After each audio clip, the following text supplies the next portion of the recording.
Hi everyone, welcome to our channel Asha Jyoti videos. నేను ఈ వీడియోలో రాగి దోశ ఎలా ప్రిపేర్ చేసేయాలో చూపిస్తున్నాను. ఫస్ట్ మనం రాగి దోశ తయారు చేసే ముందుగా రాగుల్ని 8 గంటల పాటు నానబెట్టాలి. తప్పనిసరిగా 8 గంటలు నానబెడితేనే మంచిగా డైజెషన్ అవుతుందండి. మనకి నానబెట్టే ముందు ఈ మెజర్మెంట్ ప్రకారం నేను ఇవన్నీ వేస్తున్నాను చూడండి. మీరు గ్లాస్ కానీ కప్పు కానీ మీ ఇష్టం, దేనితోనైనా మెజర్మెంట్ తీసుకోండి. నేను ఎలా తీసుకున్నానో చెప్తున్నాను. 1 కప్ రాగులు తీసుకున్నట్లయితే 1/2 కప్పు మినప్పప్పు, 1 స్పూన్ మెంతులు, శనగపప్పు 2 లేదా 3 స్పూన్లు, అదేవిధంగా రేషన్ బియ్యం 1/2 కప్పు తీసుకున్నాను. రేషన్ బియ్యం కొన్ని వేసుకోవాలండి, మరీ వేసుకోకుండా కానీ దోశ సరిగ్గా రాదు. కాస్త బియ్యం వేసుకున్నట్లయితే రాగి దోశ మంచిగా వస్తుంది.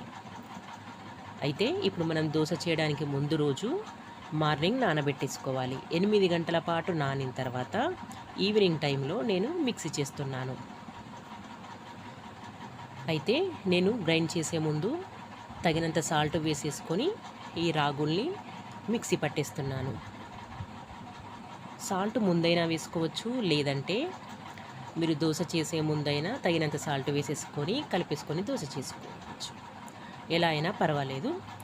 నేను ముందే సాల్ట్ వేసేసుకొని మిక్సీ పడుతున్నాను. తగినంత వాటర్ వేసేసుకొని నానిపోయిన రాగుల్ని మిక్సీ జార్లో వేసేసుకొని వాటర్ వేసుకొని అలాగే ఉప్పు వేసుకొని మిక్సీ చేస్తున్నాను. ఇలా మెత్తగా మంచిగా ఫైన్గా పట్టేశాను. దీన్ని ఒక గిన్నెలో తీసుకుంటున్నాను.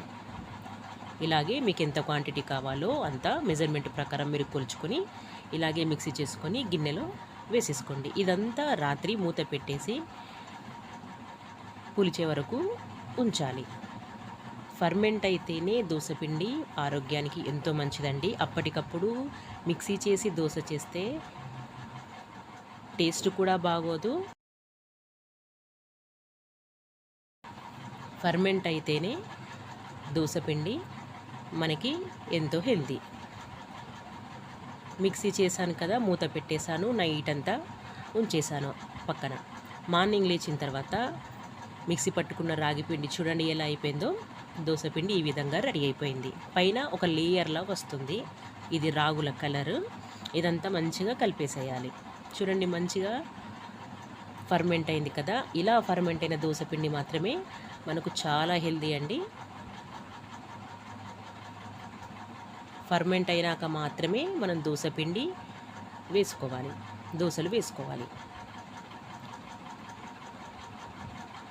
చూడండి ఇప్పుడు దోశ వేయడానికి స్టవ్ ఆన్ చేసుకొని ఒక ఐరన్ ప్యాన్ పెట్టేసుకున్నాను. దానిపైన ఆయిల్ రాసేసి రెడీగా ఉంచుకున్నాను. మంచిగా వేడైపోయింది ఐరన్ ప్యాన్. ఇప్పుడు దీనిపైన ఒక గరిటెడు దోశపిండి వేసేసి ఇలా మంచిగా పల్చగా, ఎంత పలచగా వేసుకున్నా అంత పలచగా చక్కగా వస్తాయి దోశలు.